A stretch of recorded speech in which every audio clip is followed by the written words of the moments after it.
Okay, my outstanding friends, it just doesn't get any better than this. This is from a channel called Wisdom, and they are asking who are the children of God? Did they exist before there was existence as we know it, Earth and so forth, our realm? And they're calling on all of the great thinkers of history, what they said about this and what was written in the Bible and all the different things. Now, it is just absolutely fabulous. However,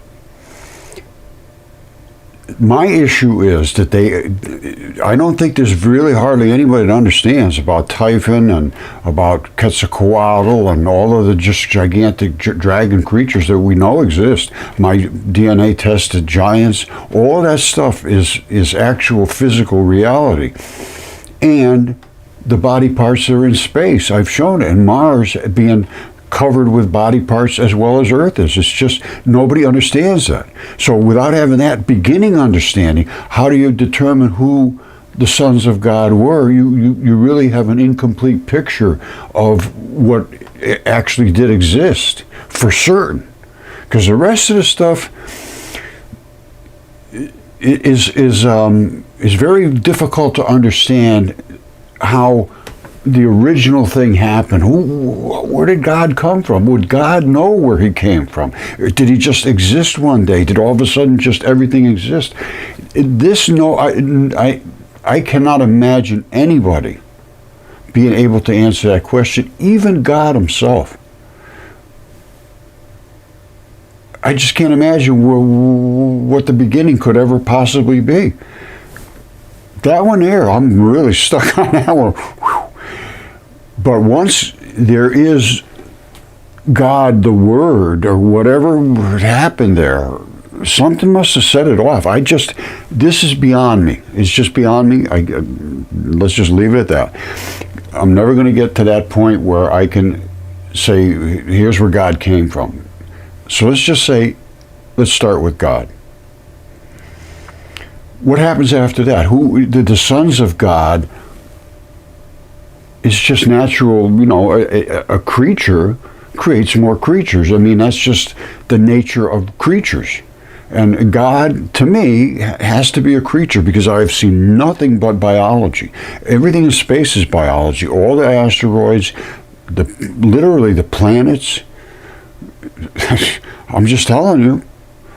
The body parts that are in space, Bennu, they just came back with it, muscle, sarcomeres, membranes, amino acids, DNA, RNA, uracil, every single biological molecule, clay, everything. Clay is nothing more than eroded flesh, and it is actually muscle sarcomeres with membranes around it, and they're just having a hard time accepting any of this because this is not, there's more to the pushback than just we're too proud to admit that this is true and there was some kind of heavenly thing going on. I can't put my finger on it yet. I'm working.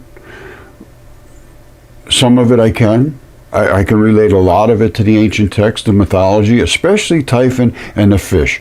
Typhon was attacking the gods. They changed themselves into animals, and he got the fish. And it's in the desert. Nobody can deny that. That is undeniable, unimpeachable, absolute, factual, no question about that. Now, nobody understands that, basically. Nobody really, very few people. The people that have been watching my channel, I think, are probably almost the only ones. And when you say to somebody, there's a dragon over in North Africa, it's 1,200 miles long, what are they going to say? Oh, yeah, sure. They're going to treat you like an idiot, and then you just lost another friend. Trust me, it's just a way of, if you could believe that, you got to be insane. That's the feeling of mainstream population. They just won't stop to take a look. And the stuff just came back from Bennu. I've been posting over and over and over about this. I mean, being blocked by virtually everybody that is the ones that are saying, here's what we found, here's what we found. Well, I know what they found. And it's biology, and it's a heart. It's from a heart. And it's here on Earth. There's no question about it whatsoever. So, where did the sons of God come from? Are they just out in space, hanging around somewhere out there? Are they just everywhere? Is every star, which is nothing more than the sun, have the same thing we have around it? You see, when you see some of these ancient texts, my father has many mansions. And they always talk about multitude upon multitude, where there's just, I don't know, endless multitudes, that type of thing they talk about. And, you know, you look out into space and you can see all these things are out there. If they also have multitudes like we have multitudes, there's a lot of multitudes going on. So we're going to look into this, but without this, and again, absolutely fabulous Wisdom Channel. And Steve Lindsay sends me a lot of good stuff, real good source. Take a look at this. What do you think? Well, here's what I think. And they're asking, as a matter of fact, down here, you know, you read about the little bit about it. It just came out yesterday. It says, let us know in the comments, what do you think of the sons of God mentioned in scriptures? Your opinion is very important to us. Well, and yes, they did a fabulous job, very engaging. And, you know, what is the thought process through history that's formed the opinions that everybody has about gods and sons of God and creation and Jesus and all of that stuff. And it formed without complete knowledge. Complete knowledge you have to have before you can advance a claim or an opinion even. You really need to know the foundational knowledge. If something exists and it's not known or not allowed to be known, there's a problem with that. And this is what it does exist, and it is not allowed to be known. And that is a problem. And who is creating the problem? Because that's what we'll talk about too. And then I'm going to tell you right up front, it's academia. They don't want you to know about God. It changes everything that they have taught you about evolution and about all the things. I'm telling you everything. About our history, about anything to do with religion is taboo in the ivy-covered walls. They just don't allow it. It's just not part of their inner being. They're not capable of understanding. Well, I just don't know anymore.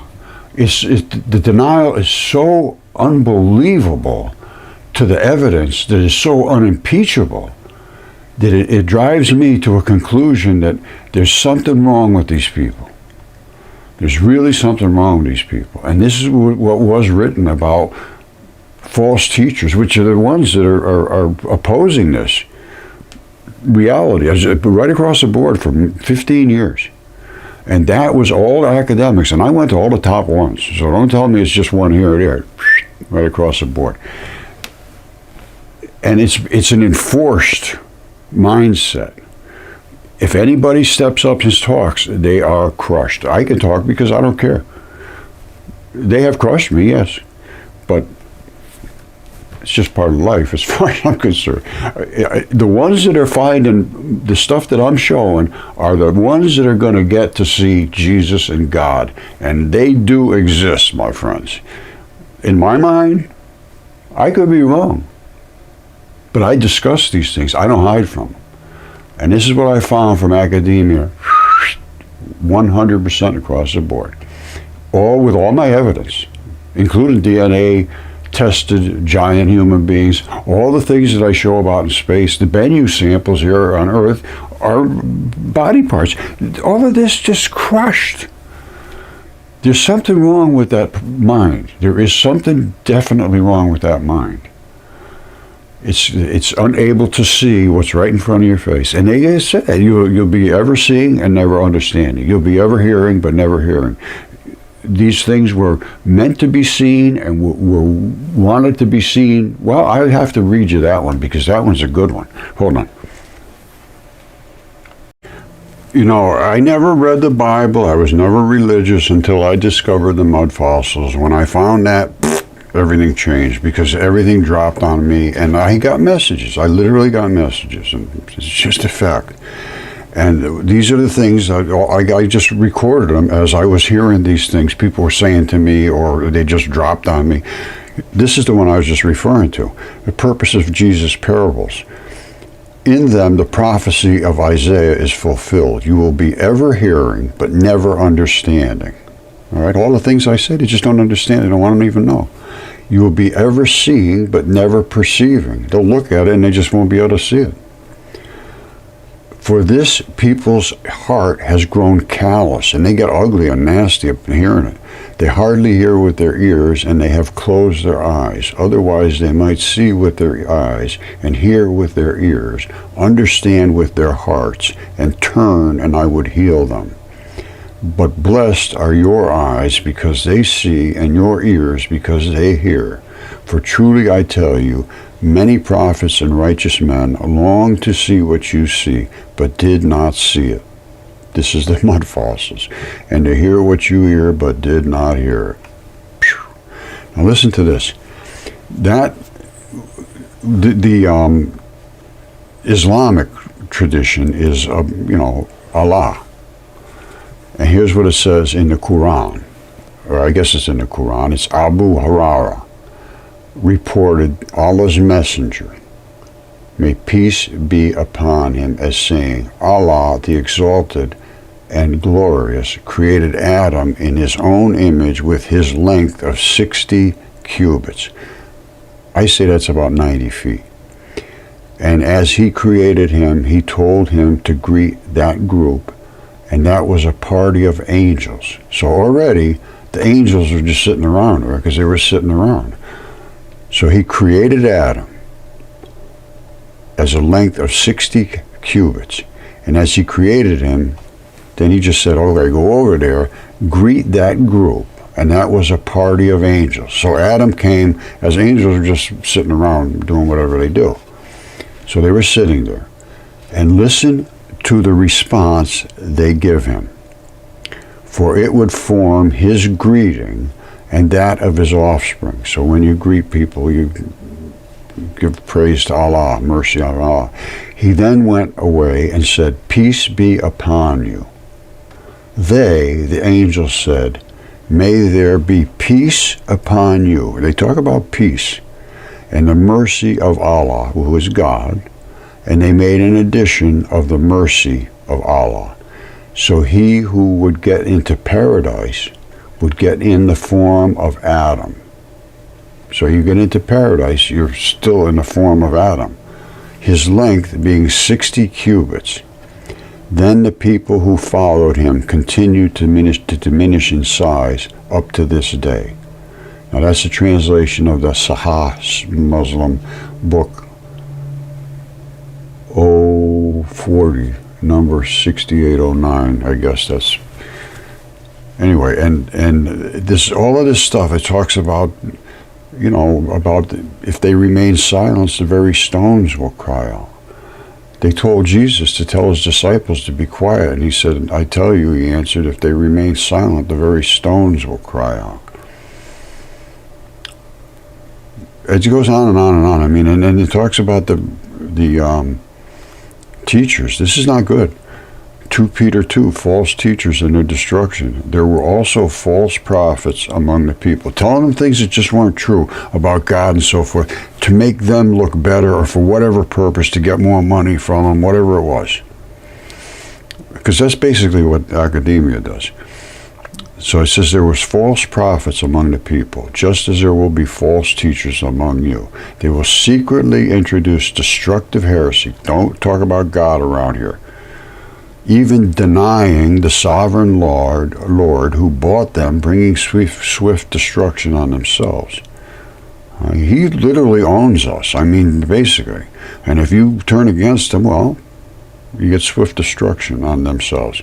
Many will follow their depraved conduct and will bring the way of truth into disrepute. And every time I bring out anything physical, material proof and evidence that supports these ancient texts, they go against me in a most despicable way. And mostly it's just being, it's like irrelevant. We don't want to talk about it. That's just not scientific at all. So, anyway, there's false teachers. This is going to bring swift destruction on themselves. Many will follow and will bring the way of truth into disrepute. In their greed, these teachers will exploit you with fabricated stories. If you haven't seen fabricated stories, you just don't look at anything that's presented in physics and science and history and anything. It's all of it is fabricated, 100% as far as I can see. Anything you come out with evidence to support something and make a claim, it will be just absolutely not spoken about because you have evidence. They never have evidence, they have theories. Theories bring on funding, research. We need more research. And that's all I ever hear is more research, funded by so-and-so. All right, their condemnation has long been hanging over them. The destruction has not been sleeping. I didn't write those words. I did not write those words. I have no greater joy than to hear that my children walk in truth. 3 John 1:4. I have no greater joy. All right, here's another one. Titus. They claim to know God. By their actions, they deny him. They're detestable, disobedient, unfit for doing anything good. You go get them, Titus. Woohoo! For certain individuals, here's Jude 1:4, for certain individuals whose condemnation was written about long ago have secretly slipped in among you. Yes, they're ungodly people. Where do you find those people? They pervert the grace of our God into a license for immorality. Do whatever they want because there's no such thing as God. And they deny Jesus Christ, our only sovereign and Lord. I see a lot of that denial behind those ivy-covered walls, my friends. How about this one? Corinthians 1:27. Brothers, consider the time of your calling. Not many of you were wise by human standards. In other words, you're not educated. Not many were powerful. You have no voice. Not many were noble of birth. You didn't come down from heaven, a bunch of money from your family. But God chose the foolish things of the world to shame the wise. Right? God chose the foolish things of the world to shame the wise. Didn't have any fancy stuff coming with you. You just were always considered foolish. But guess what? To shame the wise. God chose the weak things of the world to shame the strong. You don't get any weaker than me, and I'm doing what I can to shame them because they should be shamed. He chose the lowly and despised things of the world. I wonder who they're talking about there. And the things that are not, to nullify the things that are. Well, let's see if we can get that done. These things just fell on me. I didn't go looking for them. See what is in front of your face. There's nothing hidden. Jesus said, recognize what is in your sight. And that which is hidden from you will become plain to you, which will not, there's somewhere in there, something about it will be unburied and there's something missing here. Everything will become manifest. All you got to do is look at it. It's a Nag Hammadi text. Nag Hammadi, pretty serious.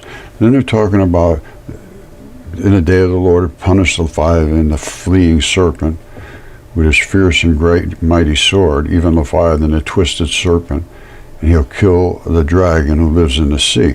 Now, that used to be an ocean. The Sahara Ocean it was at one time. It drained out over the top of the eye of the Sahara. See what's in front of your face. Nothing will be hidden. There's just so much here.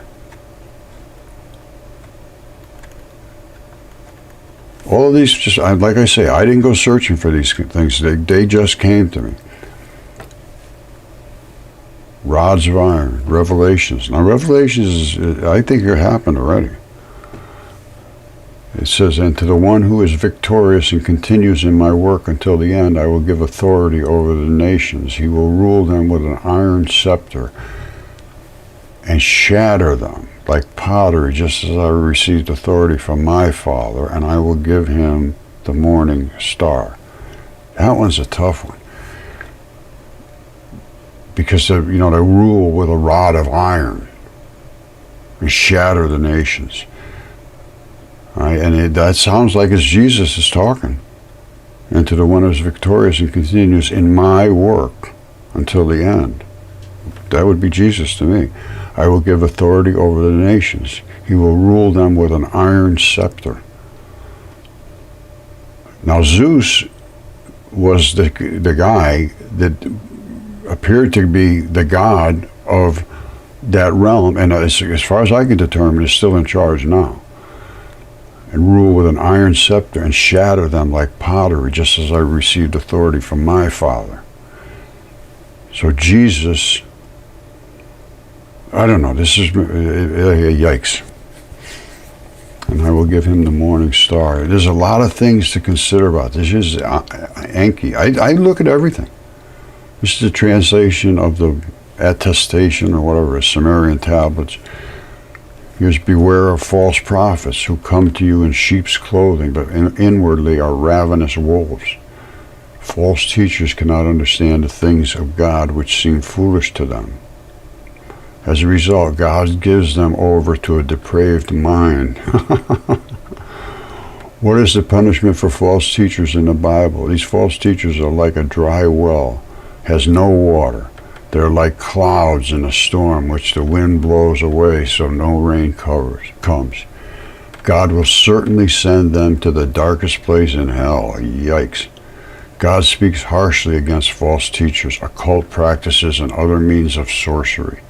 Their lies and manipulations from a forked tongue, so they will choke on their words. Whew. That's pretty serious. And it goes on and on, all kinds of things about rocks and how all of the things will be exposed in the end of time, which is, to me, it's not looking good. So, whereas you do not know what will happen tomorrow, for what is your life? It is even a vapor, appears for a little time and then vanishes away. And what happens after that? That's what I'm trying to figure out. I'm telling you, see this? It goes on and on and on. I look into the Cobran Bible. Here's the dragon rises. It's prophesied, and this is the American Indian prophecies. Dragon rises. It's prophesied in our instructions that the end of the world will be near when the trees start dying from the tops down. That's what the maples are doing today. Our instructions say Yickending time will come when there will be no corn, when nothing will grow in the garden. That's not long from now. When water will be filthy and unfit to drink. Then a great monster will rise up from the water and destroy mankind. Yikes. That's the American Indian prophecies. All right. And what do you benefit if you gain the whole world but are yourself lost or destroyed? If anyone is ashamed of me and my message, the Son of Man will be ashamed of that person when he returns in his glory and in the glory of the Father and the holy angels. Now, a lot of this stuff was written, by other people. So what do we have that we can really put our hands around? There's material evidence. That's what I go with. And I got a lot of it. And they're rejected. Then he said to the disciples, except me, anyone who rejects you is rejecting me. All right, this is a new one. Luke 10:16. He said to the disciples, anyone who accepts your message is also accepting me. Anyone who rejects you is rejecting me. Anyone who rejects me is rejecting God who sent me. So obviously that's Jesus. This is serious stuff. And this was absolutely fabulous. However, it doesn't have enough information to go by.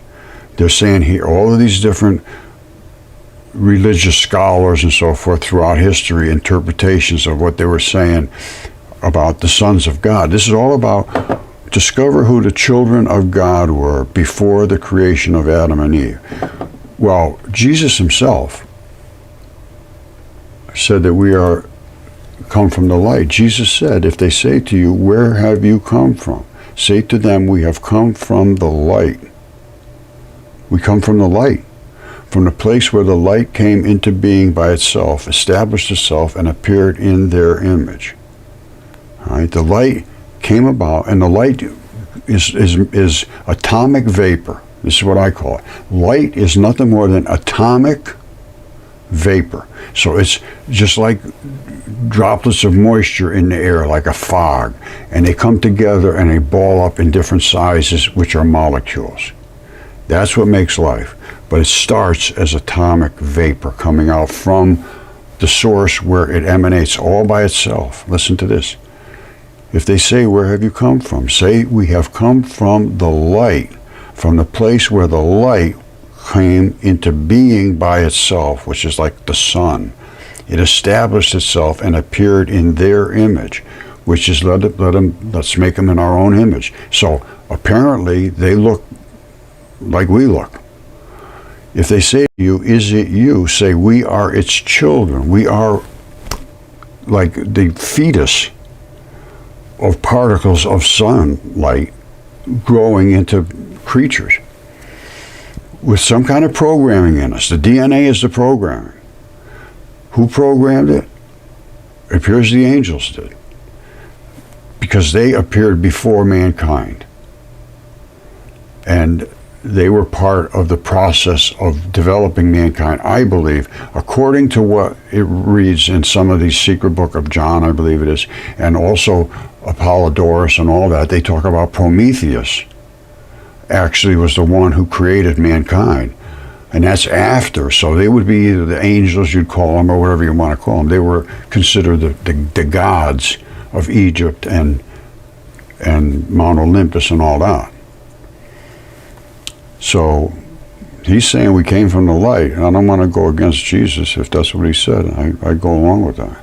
We are its children. We are the chosen particles of light from the living Father. All right, this is from the Wisdom again. Absolutely fabulous. Now listen to what it has to say about God and his relationship to us and the sons of God. Here it goes. But also a father who loves, guides, and protects his creatures. His fatherhood extends to both angels and humans, displaying a character full of love, justice, and purpose. In first place, his relationship with angels and humanity. From the beginning, God has established a special relationship with his created beings. Angels were created to serve him and glorify him in his presence, while humanity was made in his image and likeness, with the capacity to commune with him. This relationship reflects God's desire to be close to his creation and to manifest his glory through it. In second place, the desire for fellowship and guidance. The Bible makes it clear that God seeks his children to live in a close relationship with him. From Eden to the coming of Christ, God has guided his people, sending messengers, prophets, and finally his only begotten Son to restore the lost communion. His desire is not only that creatures recognize him as creator, but that they know him as Father and serve him with love and devotion. In third place, his justice in the face of rebellion. Satan's rebellion and the fall of a third of the angels did not alter God's just character. In his sovereignty, he allowed evil to exist for a time, but established a final judgment against the fallen angels and against all rebellion. As John MacArthur points out, God does not tolerate sin indefinitely. His justice demands that all rebellion be judged at the appointed time. In fourth place, mercy and redemption for those who seek him. Despite the rebellion of some, God continues to extend his mercy to those who seek his grace. Humanity, although fallen into sin, has the opportunity to be restored through Christ, the Son of God par excellence. As William MacDonald states, the fatherhood of God is not universal in the redemptive sense, but is bestowed on those who receive Christ in faith. This shows that God's heart is that of a father who not only disciplines, but also redeems and restores those who turn to him in repentance. The study of God's children before creation reveals to us the perfect order that God established from eternity, his majestic authority over all creation, and the unceasing worship offered to him by heavenly beings. It also shows us the reality of the spiritual war that was waged in the heavens, when some of these beings rebelled against their Creator and were expelled from his presence. This conflict not only marked a pivotal point in cosmic history, but also continues to have repercussions for the spiritual struggle we face today. This is a good point to make. My point is that everything in space is biology, and it's gigantic, absolutely enormous, gigantic biology. Hearts in space, Psyche is 140 miles in diameter. Bennu is another heart that's is less than a mile, or less than a half a mile, I think. And they went out and took a sample, brought it back to Earth, and that is heart muscle. Now, these are the things that they don't know about, I don't believe. They're basing their assumptions and so forth of the children of God being spiritual beings. Maybe, I don't know. I see them as flesh and blood creatures. At this point, I mean, there's all kinds of flesh and blood laying all over all the meteorites, all the asteroids, Bennu, Psyche, 67P, Oumuamua, all of them. Every one that I can find, and they're cooking out biology in space. It smells like steak. So I see them as flesh and blood creatures, not exactly spiritual. Well, you know, they're obviously spiritual to be heavenly and to be eternal and immortal. I don't know if they are or not. At this point, everything's a little bit on the edge of, you know, I'm thinking. And you have to think these things through. You can't just accept one thing or the other without really thinking it through. So at this point, I'm seeing everything as flesh and blood, nothing but. And that creates everything there is. And light creates everything. So it all comes from light, just like Christ said. All right, let's just finish this part of it up here. Here goes. Although fallen into sin has the opportunity to be restored through Christ, the Son of God par excellence. As William MacDonald states, the fatherhood of God is not universal in the redemptive sense, but is bestowed on those who receive Christ in faith. This shows that God's heart is that of a father who not only disciplines, but also redeems and restores those who turn to him in repentance. The study of God's children before creation reveals to us the perfect order that God established from eternity, his majestic authority over all creation, and the unceasing worship offered to him by heavenly beings. It also shows us the reality of the spiritual war that was waged in the heavens, when some of these beings rebelled against their Creator and were expelled from his presence. This conflict not only marked a pivotal point in cosmic history, but also continues to have repercussions for the spiritual struggle we face today. However, beyond the rebellion of some angels, the Bible gives us a firm hope. By the grace of Christ, we have been called to be children of God in an even more glorious sense. We are not only creatures made by his power, but, through faith in Jesus, we have been adopted into his divine family, made co-heirs with Christ, and destined to share in his eternal glory. This call is not just a future promise, but a present reality that challenges us to live up to our heavenly identity.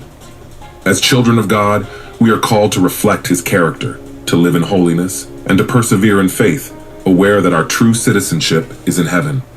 May this truth transform our way of life and inspire us to worship God with our whole being, to stand firm in the spiritual battle, and to persevere in hope until the day we finally stand in his presence and see him face to face.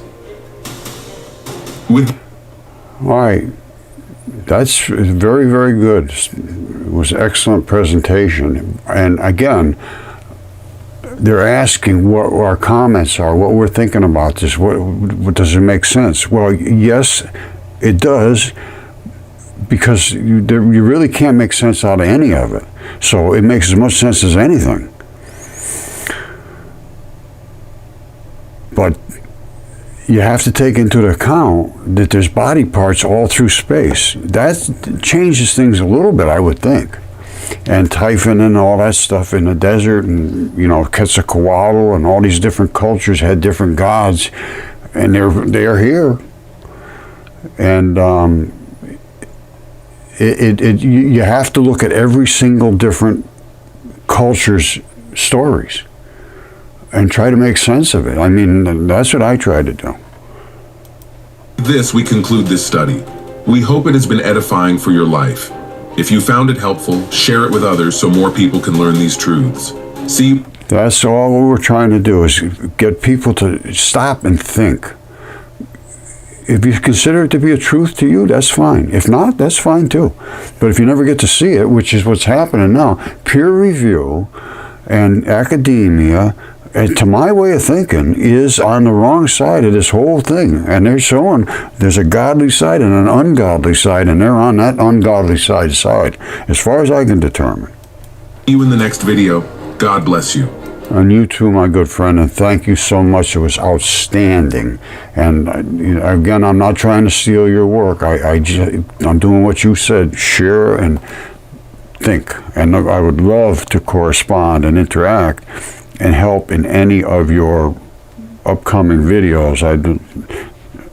It would be a real pleasure to be part of looking into this, because he had a lot of information. Very good, a lot of, historic, here's what they're saying, and a lot of it made sense. But not having the entire picture to look at, you make sense out of what you have. It's like I said, I'm doing the best I can with what I got. And that's about it. But if you never could see things from Google Earth, and you couldn't see asteroid Bennu coming back as a heart muscle, you wouldn't know that there's nothing but biology in space. Mars is nothing but biology there too. Same as it is on Earth. As above, so below. Okay, you know what my claim is, that this is the pincher or stinger or whatever you want to call it from Scorbzilla, runs all the way down to California. Absolutely enormous. You see all these green little triangles? That means those are active stratovolcanoes. Great Sitka is, and they just turned it orange, it's ready to pop. Another one, I think right about down here, Atka, I think it was called Atka, Katka, something like that. Atka, I think it was. And it's right down this area. Now, why would it be popping down here? We're getting rumblings up here near where Spur is.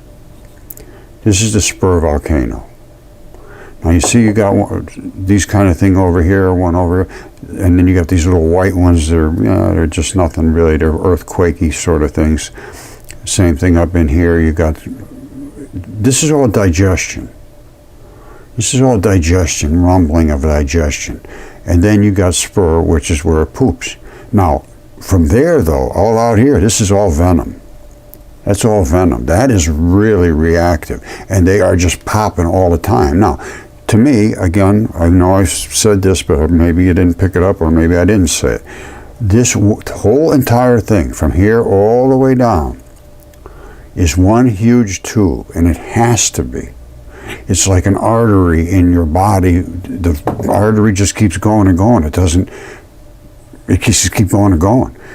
And that's where this stuff has to go, down here. And it appears it's still producing, or at least whatever is in here is decomposing and festering up.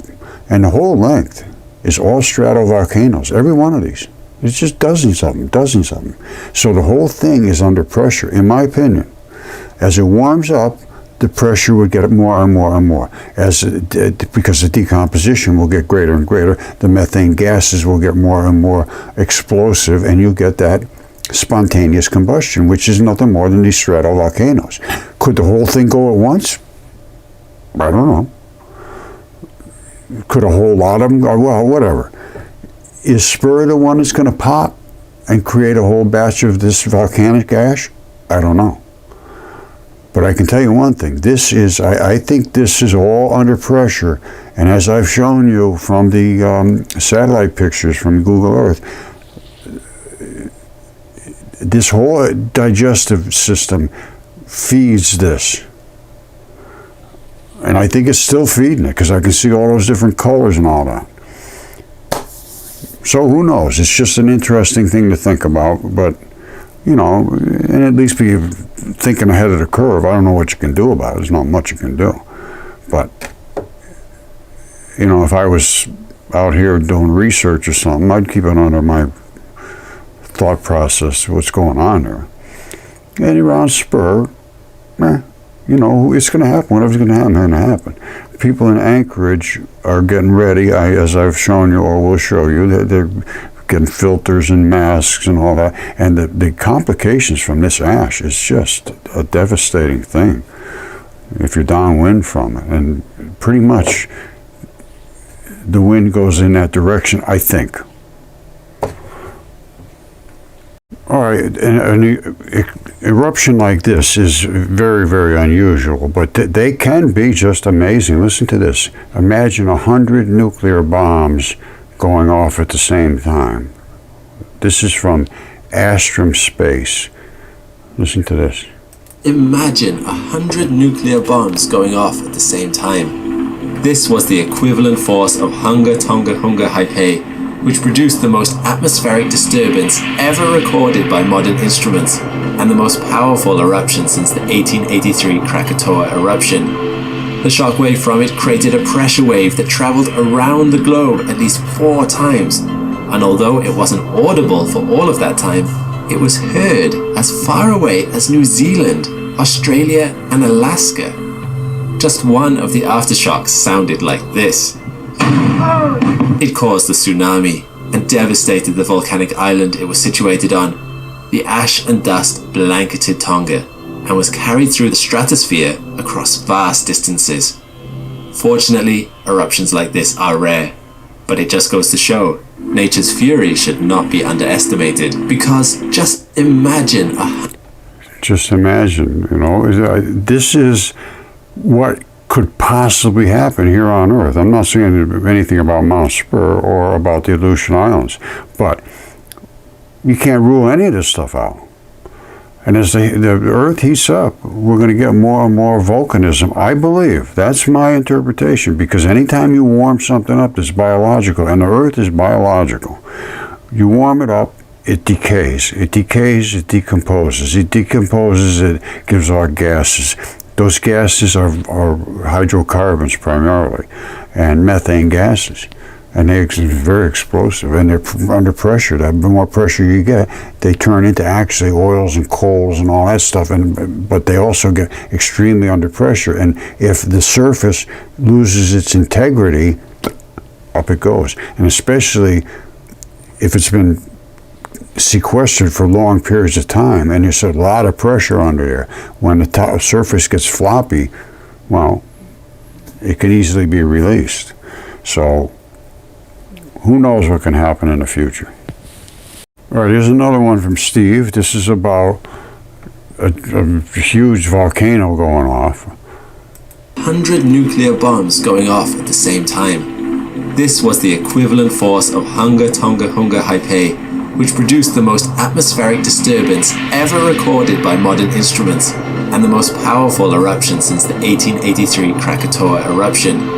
The shockwave from it created a pressure wave that travelled around the globe at least 4 times, and although it wasn't audible for all of that time, it was heard as far away as New Zealand, Australia and Alaska. Just one of the aftershocks sounded like this. It caused a tsunami and devastated the volcanic island it was situated on. The ash and dust blanketed Tonga and was carried through the stratosphere across vast distances. Fortunately, eruptions like this are rare, but it just goes to show nature's fury should not be underestimated, because that's pretty serious earthquake, a volcano, and you know, what set that off? Why would it pop so hard like that? These are all very interesting things that happen under the earth. All right, there's some pretty interesting terrain. You see all that? And that's just one row of hills and valleys. Well, there seems to be a whole bunch more of them right there in the same area. You see these rows here?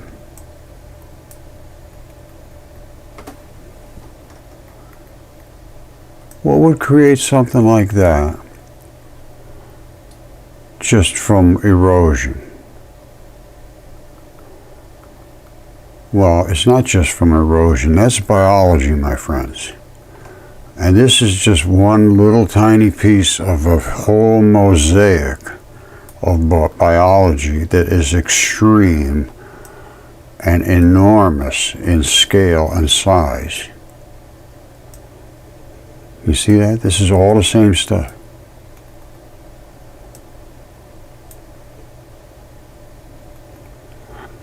What kind of creature this was, I am not at liberty to say. Because I really don't know, to be perfectly honest with you. I don't know. But I can tell you one thing, that is not just hills and valleys. There is nothing but biology on this earth. And in space. There's nothing I can find that is not biology. And this is an enormous chunk of biology. I'm not going to show you where it is, but it is what it is. And that, my friends, is some kind of, I don't know what, but that's biology. And all of these little lines in here are layers of tissue.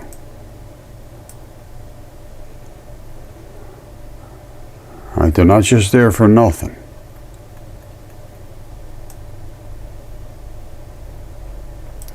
It's just like the stripes and the lines that are in this scale right here.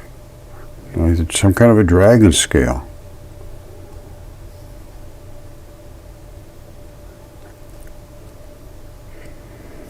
Have the same sort of stuff. Like these are some kind of dragon scales. I'm just sorry, that's just the way Earth is constructed. And there were dragons everywhere. And this just happens to be part of one.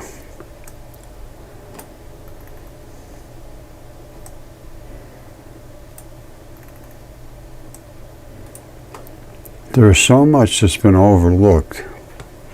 It's hard to believe. Look at that.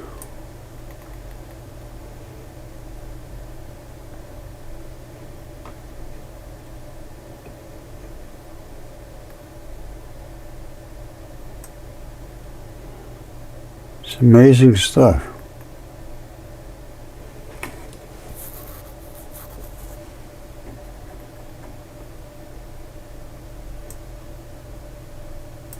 Some kind of a, I don't know, dragon scale of some sort. Feathers, I don't know what. But it's not just hills and valleys. That's not erosion.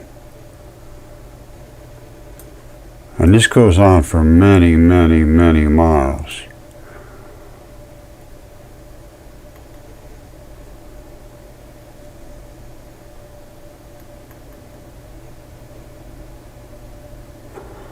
All those layers are not layers of sedimentation building up and so forth. This was some kind of bodily tissue. And this, I believe, is some kind of a membrane right there.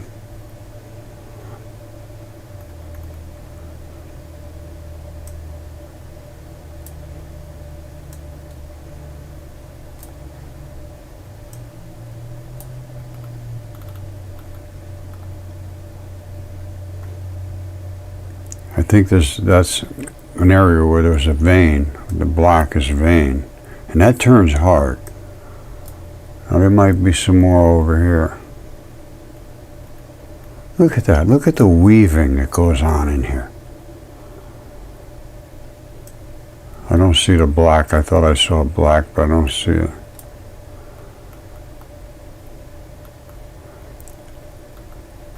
I would think this is, I don't see a lot of blood and I don't see a lot of vein activity, although there has to be some little tiny bit, no matter even if it is just feathers, I would think. Look at that. Isn't that amazing?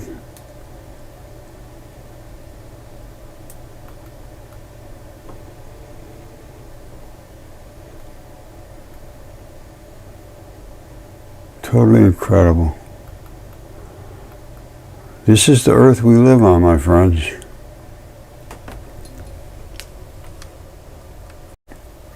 All right, just look at this. I find this interesting. I think this is like the surface of a bone or something. We're only like 113 meters up in the air. That's 350 feet or something like that. Now, you see this? This is some kind of artery or a vein or some kind of tubing or connective tissue, whatnot. You see where it's running there? All these little spots all over the place. So these are little shrubs or bushes or pock marks or whatever they are, but there's not really anything serious growing here. You see this? There's another abrupt transition. What's going on there? Why is that dark like that? All right, and you have, why? And it's smoother and then dark here. That indicates to me this was a vein at one time. And that's probably artery blood in the last little bit of the capillaries just before it dumps in. It gets real thin. And all this, look at this. Just look, take your time and look at it.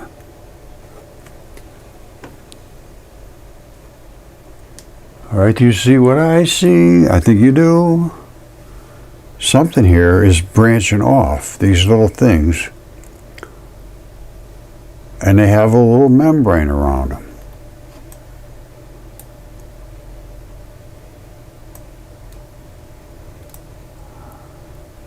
Precisely what it is, I'm not sure. But there's a spot where it's like a little bubbling hot spot, which is probably got where there was a lot of blood collected right in that area. And that's what happens, is it decomposes and bubbles up. But this is some kind of organ in this area, or it appears to me it's like some kind of an organ that was surrounded by some kind of tissue, or the whole thing's one big gigantic organ, which is more likely actually now that I'm looking at it. But look at all this.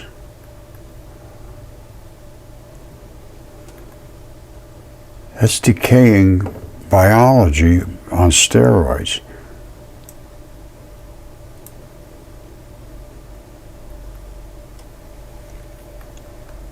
So where are we? Well, I don't know if I should tell you. Okay, my friends, I want you to look at this. I got this from a whole bunch of people today. It must be floating around on the internet. This is the spark of life when the sperm and the egg meet. Now, here's what they say. Microscopic footage from the 2017 Nikon Small World Competition shows the first embryonic division of a nematode worm. So embryonic embryo, and it's the division of a nematode worm. Here the DNA, which is magenta, that purplish color, from the egg and the sperm meet. So they're saying the egg and the sperm meet together, marking the beginning of a new life. Well, they come together and then they come apart. Let's look at this carefully. Now they're talking about magenta, this purple color being DNA. Well, there's some over here, and then towards the very end, you see some both up here and there. If the DNA is that color, let's just watch it go through here. All right, here goes. You ready? And watch, it's all rumbling around. Here it comes, here it comes. Boom, they hook up. Now, you see the purple? Now, you see it over here and you see it over here? What's going on there? Now, they get together and then the white comes apart. Now, the white is energy. The white is energy. Now, where did that energy come from? I don't know. But you see them pulling apart, and then you saw both the two magenta little things going wherever they go. Watch it again. I'm going to stop it. Boom. They hook up together.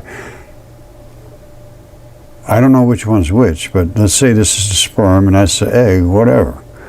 And the two of them hook up together and they mix the DNA together. Let's watch this slow motion here.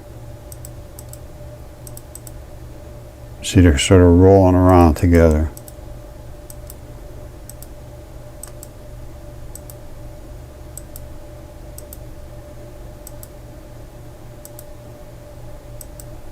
now watch right here. They're going to start pulling them apart, almost like extending the DNA strands to me, setting them up to entwine with each other. All right, see them there bouncing around together. All right, so now you got them basically sort of entangled. Maybe. All right, boom, there it is. See, now it's separated. What does that mean? Is it dividing into two cells now? Or is that setting up the single cell to begin the life process? They're saying that sperm and egg just met. First time, boom. Boom. They got to make one cell, to my way of thinking, and then divide from there and start to multiply.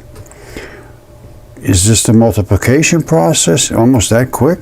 Is this real time? It sure looks like it would be real time to me. Now let's keep watching. Okay, it's pulling it apart.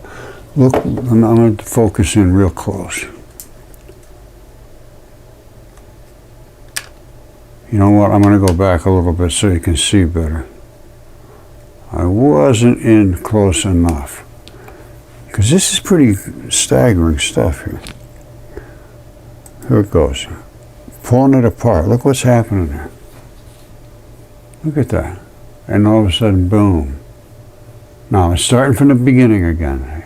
I'm just going to let it play. Wham! And then they start rolling around together.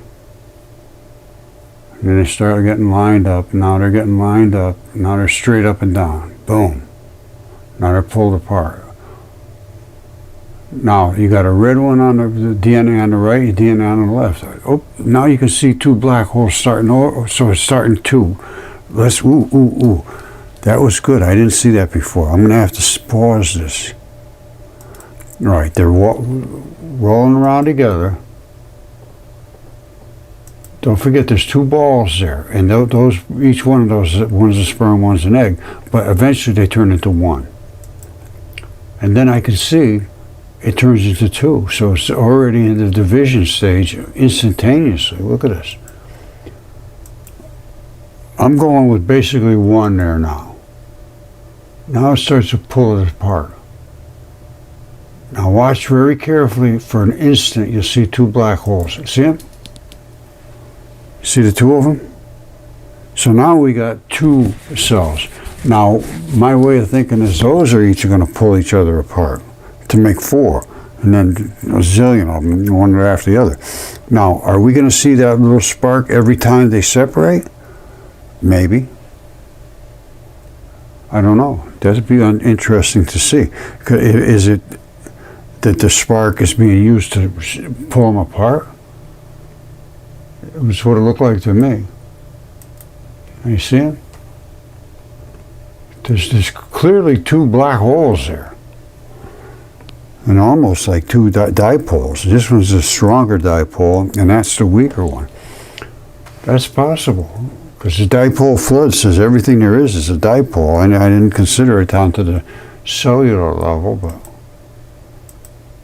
now it's starting over again. So I would like to see that continue on and see what happened to those two cell balls, whatever happened to them.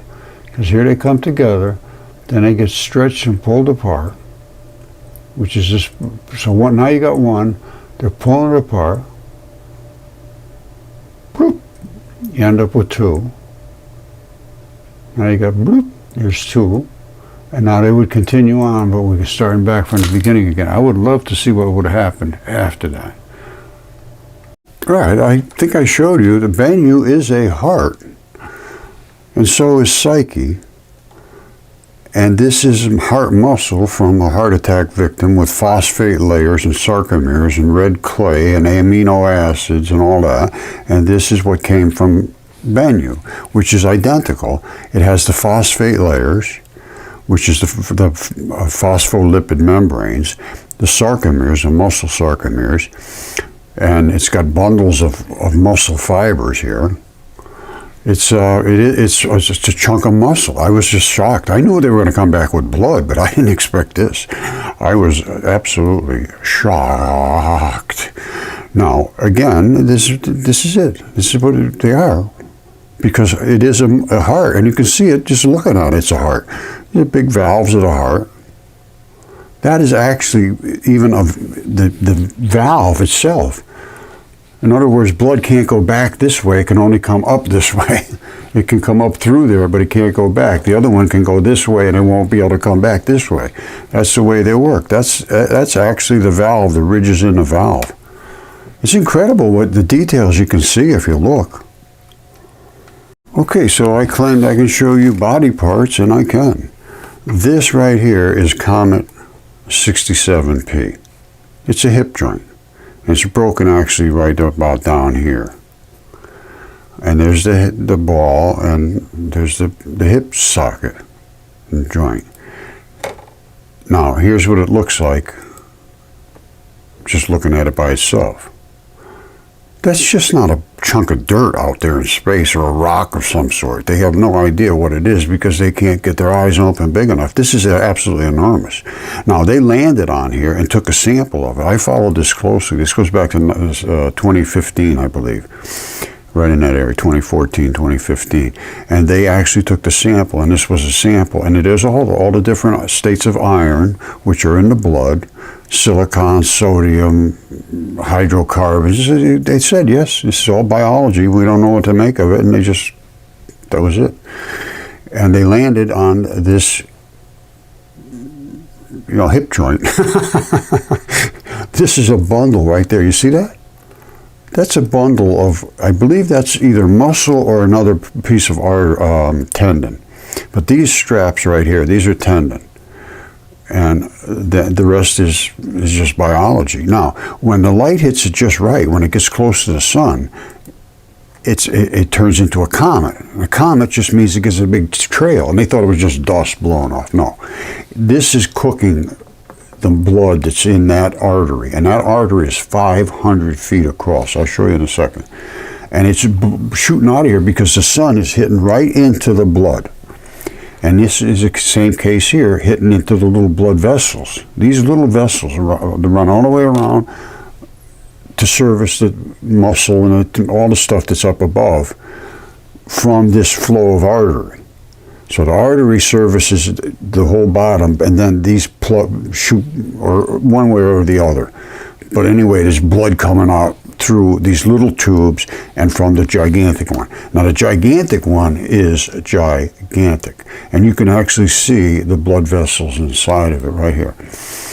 You see, this is 40 meters across. All right, there's like 4 of them here. That's approximately 500 feet. You see all those little balls? They call them dragon balls. And those are blood. That's blood going in to service this hip. So I showed you where the blood is. I showed you the blood boiling out. And they say space smells like steak and burning metals because that's all that's in here. The metals is just saturated. Your body is saturated with metals. They move everything. All these transition metals, they transition molecules back and forth in your body because they have polarities to them. And they create all kinds of colors, very spectacular stuff.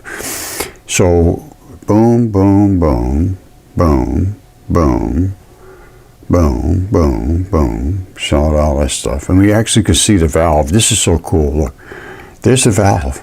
There's the valve right there. That one has the valve going this way. I think I showed you this already, but I can't get over how cool that is. You see? There's the valve right there. This one comes this way. That one goes that way. Or this one, whatever. You can see, you just look at it. There it is. And it's got, wait till you see what they found as far as the chemistry goes. And I'm blocked. They won't talk to me about this. This venue. We spent billions of dollars here. All right, this is what they found. In this sample from Bennu, they collected by NASA's OSIRIS-REx. They always use these mythological names. It reveals a rich chemistry, including 14 of the 20 amino acids. They don't form just by accident. These are complicated little molecules. And it makes that, which make up proteins on Earth. All 5 nucleobases found in DNA and RNA. They found all the nucleobases. That's the structural parts that make up DNA. It's evidence of ancient brine, which is just salty waterish stuff, suggesting a potential role in delivering the building blocks of life to early Earth. No, it's a heart. Abundant organic compounds. Bennu is rich in carbon, nitrogen, ammonia, along with amino acids, including 14 of the 20 that make up proteins on Earth. 14 of the 20 amino acids in your body not just make up proteins, they are part of the nucleobases.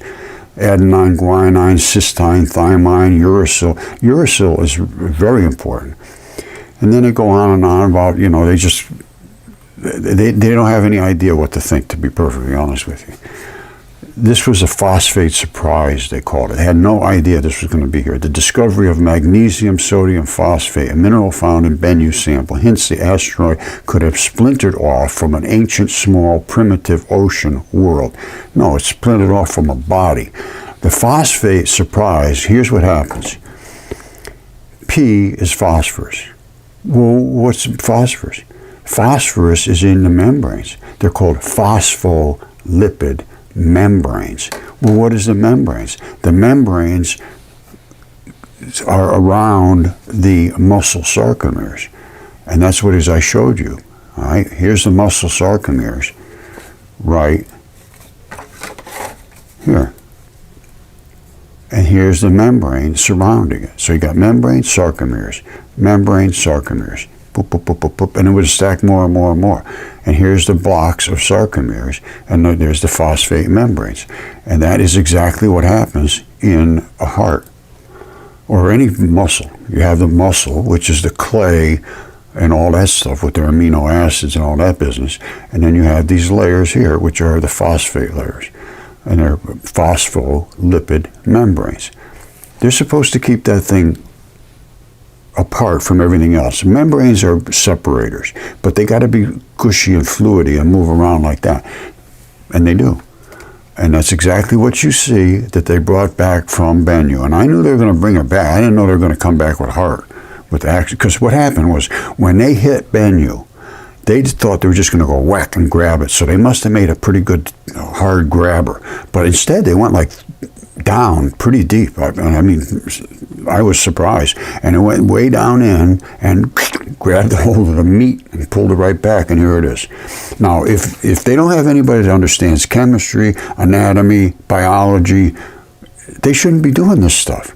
If they can't make this determination and say, let's look at it, and then, because this changes everything in history. That's why this is the biggest discovery in history, really. Nobody's ever known about this since the people that witnessed it happening in the skies. Nobody's ever believed it. Who would ever believe this? Who would ever believe these body parts are floating around in space? And so big, 67P landing on Raleigh, North Carolina would be a very extremely bad day for Raleigh or anyone in the immediate vicinity like Earth. That's big. And they landed down here, and they show a pyramid. A pyramid is like a little dot like here. This is serious stuff, and it's serious, and it's real, and it changes everything that we've ever heard about. And that's body parts in space. This came back with body part in space. Bennu's psyche's a body part in space. Umau is a finger in space. That's a finger. You see that scruffy little part there? That's grip skin. That's the skin that's like a rubber bag around your finger. That line right there is the tendon that goes from the apical tuft. That line right there goes right down to this crease in your finger.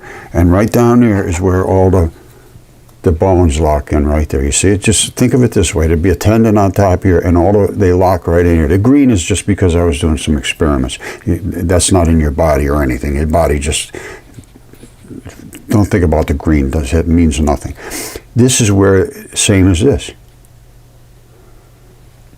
All right, and the tendon runs down, and that's why you can pull this down. Then there's another one on this side that runs down to here. And here's where the knuckle is, right there. That's your knuckle. And there's the black is the vein, and that's the artery. And these two right here are the tendon that goes right up over the top. This is the bottom of the finger facing us. That's who Mao, and Avi Loeb. I try to get a hold of him. I couldn't get through to him. He's talking about this, and I try to talk to everybody that talks about what they see. I try to move with NASA. I try to all of them, and they just think, I don't know what they think, but they don't respond. So that's what we're up against, and it's because this changes everything that we've heard of from academia, from history, from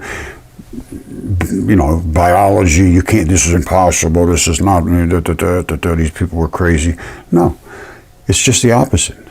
Just the opposite, my friends. And for them not to be able to examine this with an open mind, claiming to be, that's all they are about, is discovery and interesting science, to dismiss this out of hand, and I know why. I'm not even going to bother getting deep into that, but I do understand why. And this is the biggest discovery in history. They didn't even know this back then. They thought Typhon had a human head. He didn't have a human head. He had a dragon head. He might have had wings or scales. I know what he did. And they show Zeus. He's the Aegis holder, and this is supposed to be his thunderbolt weapon.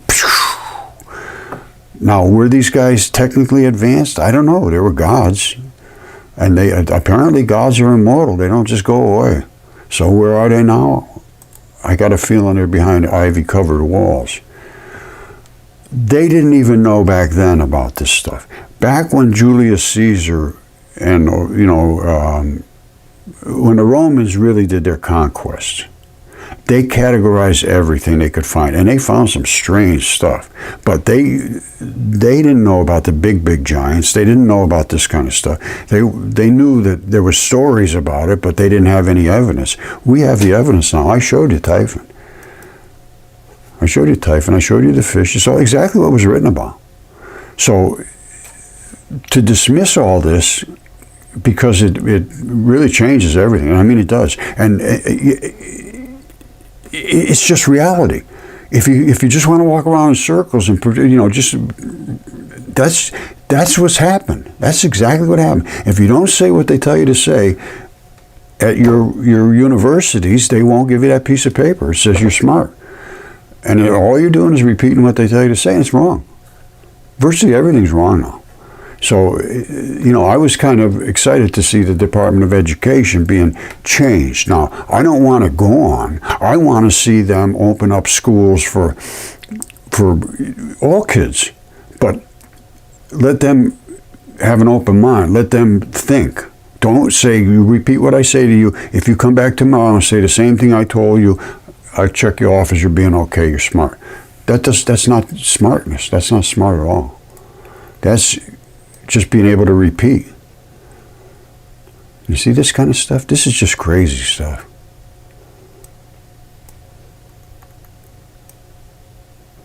Just crazy stuff. And we've missed it for our whole lives, and really everybody in history has missed this.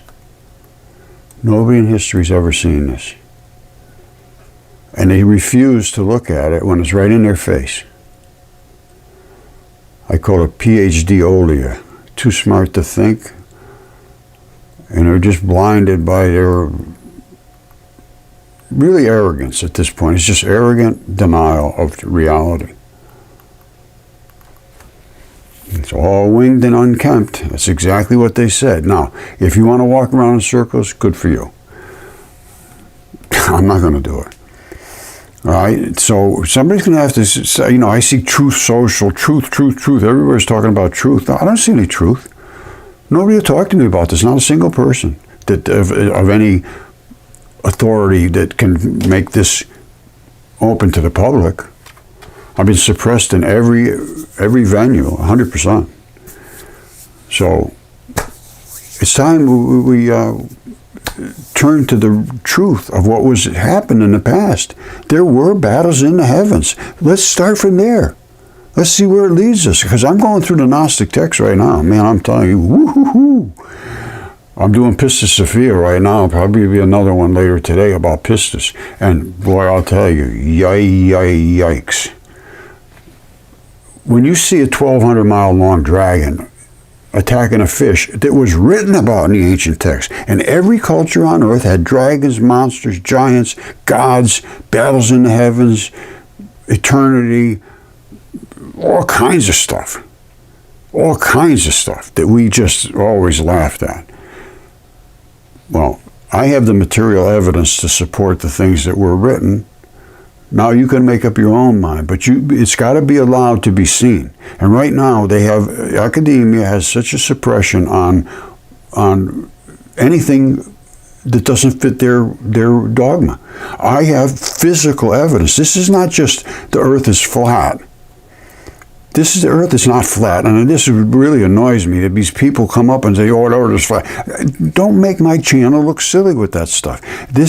I show material evidence. I say to them, "Oh, well, look from the International Space Station." They say there is none. We live under a glass dome. Well, no, please. I'm showing the facts of things. We're here looking from Google Earth. Now, if you got that looks to me like a ball. All right, so please, I don't want to be associated with that kind of stuff and insane theories about all kinds of weapons that they're trying to make weather changes and stuff. That may be happening. I'm not saying it's not. I don't have the physical evidence to show. When I present something, I have physical evidence, and that is what is not allowed. That is a real serious issue. When truth is not allowed, and they wrote about this in the ancient texts as well. They said there'll come a time when truth is defamed, and people will follow the ones that defame the truth. And for them, things will not end well. That's basically what it says.